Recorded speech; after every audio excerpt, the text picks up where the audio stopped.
What's up, guys? This is Lethal Merc bringing you some fighter plane gameplay from Battlefield 1, along with some of my thoughts and techniques on using the fighter plane. To start off, I just want to preface this with, obviously, you're not going to get a whole lot of points when you're playing in the fighter plane unless you've worked like crazy on it and that's all you do.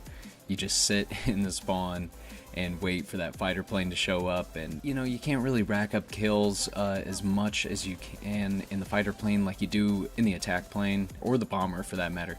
The fighter plane, it really can't take a whole lot of damage, but it does make up for that with the speed and maneuverability.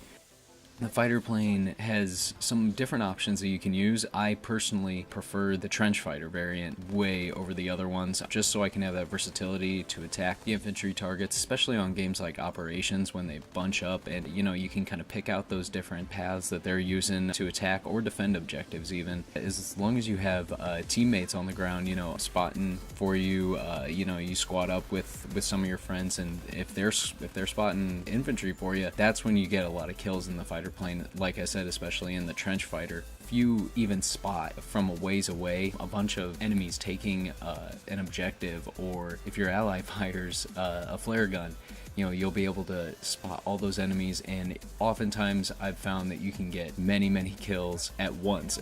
Even I've taken out as many as 4 or 5 in one shot with the trench darts, as long as you're at a good altitude. I'd say, I don't know, 30 meters maybe.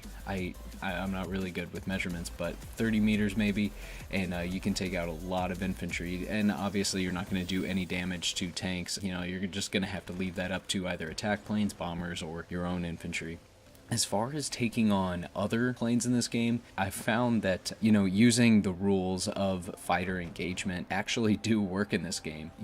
Diving onto an enemy and attacking out of the sun, making sure that you see the enemy before they see you is going to be key to take down the other fighter aircraft and the bombers and the attack planes for that matter.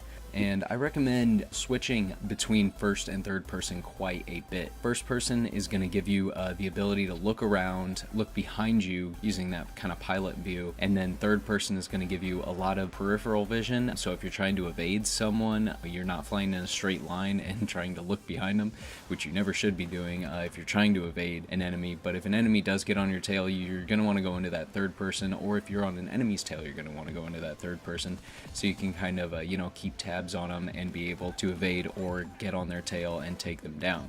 Now, when you're attacking the attack plane or the bomber, you really don't want to just sit on their tail.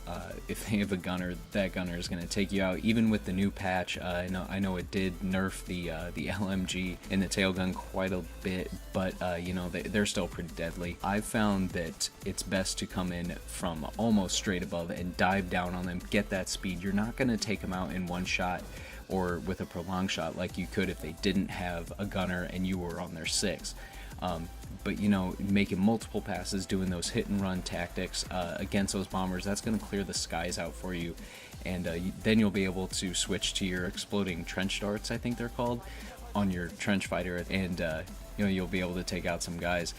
Now, obviously, with the fighter plane, it's going to be a little different. They don't have a tail gunner to take you out. If they do see you, odds are you're not going to be able to get an instant kill right away when you get on the tail of an enemy attack plane. It's often going to turn into a dogfight where you're banking and turning around, and any semi-competent fighter pilot will just get into a turning battle with you, and that's what it's going to be like for a while. And eventually it's going to be just whoever can get on whoever's tail, or whoever can hold that turning battle for the longest. Someone gets a little impatient and they pull out of their bank and they wind up trying to repair their plane, and then they get shot down. So the advice that I can offer there is definitely to stay in that turn battle and keep pulling back on that throttle until you turn tighter. Obviously you don't want to stall the aircraft, but when you do finally get on your enemy's tail, you can unleash a burst of machine gun fire and take them out.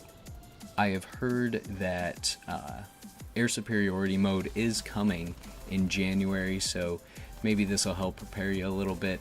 The fighter plane will most likely be the #1 plane used in air superiority mode. I can't wait for it. I think 64 player battles will be just unreal.